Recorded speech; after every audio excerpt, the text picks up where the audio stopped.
Comment entretenir une bonne relation client quand on est rédacteur web? C'est ce qu'on va voir aujourd'hui dans cette nouvelle vidéo. Alors je sais que quand on commence dans la rédaction web, la relation client, ça peut faire peur, mais sache qu'entretenir une bonne relation client, c'est primordial, car tes futurs clients, ce qu'ils recherchent, c'est certes un rédacteur web SEO compétent, ça c'est évident, mais ils recherchent aussi une relation réussie. Donc, dans cette vidéo, je vais te partager 5 conseils qui pourront fortement t'aider. Mais juste avant de commencer, et si tu ne l'as pas encore vu, sache que je t'avais déjà fait une vidéo où je te partageais des conseils pour garder ses clients. Elle vient en quelque sorte en complément de cette vidéo. Du coup, si tu ne l'as pas encore vue, je te la mettrai dans l'écran de fin pour que tu ailles jeter un œil si tu souhaites aller encore plus loin. Alors, comment entretenir une bonne relation client quand on est rédacteur web? On voit ça tout de suite. La première des choses, c'est vraiment de toujours tenir ses engagements, de toujours tenir ses promesses. Alors ce conseil te paraît peut-être logique, mais tu sais, je délègue pour pas mal de missions.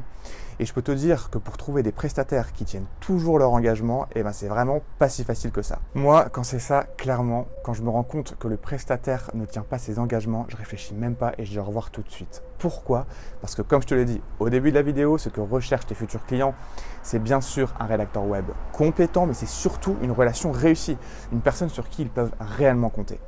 Il ne faut pas oublier que la rédaction web, c'est du business, c'est un vrai métier et tes clients n'ont vraiment pas de temps à perdre. S'ils voient qu'ils ne peuvent pas compter sur toi, que tu n'es pas fiable, ils iront voir ailleurs direct et c'est tout à fait normal.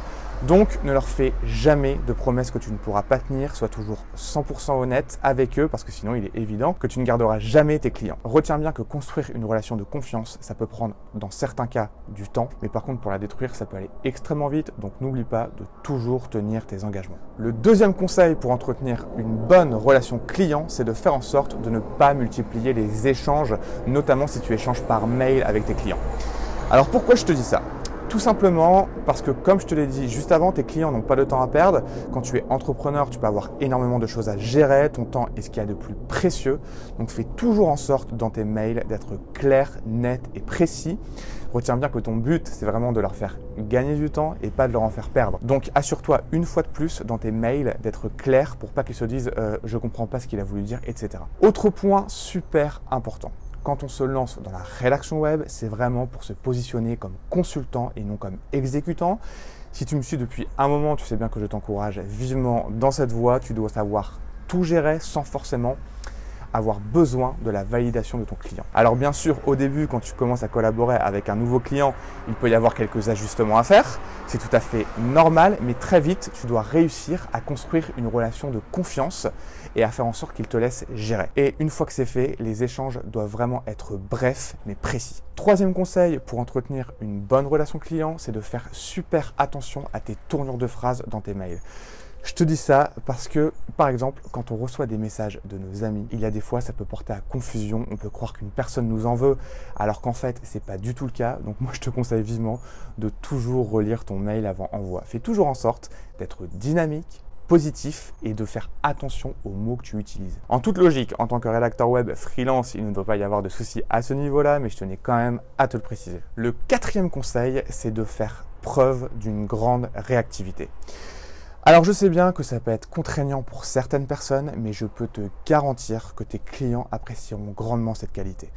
Moi, quand je délègue pour certaines missions, j'adore quand celles et ceux avec qui je bosse sont réactifs. Et je sais bien que mes clients en rédaction web apprécient également cette qualité. Bien sûr, lors d'une nouvelle collaboration, il est important de fixer ses limites tout de suite parce que certains clients peuvent être relous et t'envoyer des messages ou des commandes de dernière minute à 20h le soir. Donc, clairement, déjà pour éviter ce type de situation, fixe tes limites tout de suite, ça c'est la première des choses. Tu peux tout à fait leur dire que tu es disponible de telle heure à telle heure et que le dimanche tu déconnectes totalement, il n'y a vraiment aucun souci avec ça et au moins tes futurs clients sauront à quoi s'en tenir. Mais sinon, si l'un de tes clients t'envoie un mail pour savoir si tu peux faire telle ou telle chose par exemple, je te conseille vivement de lui répondre le plus vite possible en lui disant juste « il n'y a pas de souci, je m'en occupe pour telle date ». Ce que je te dis là, c'est vraiment super important parce que ça va déjà lui montrer qu'il peut compter sur toi, qu'il peut avoir confiance en toi, mais ça va aussi le soulager, le déstresser. Alors pour maximiser ta réactivité, je te recommande, si ce n'est pas encore fait, de télécharger les applications Gmail, Skype ou même WhatsApp sur ton téléphone.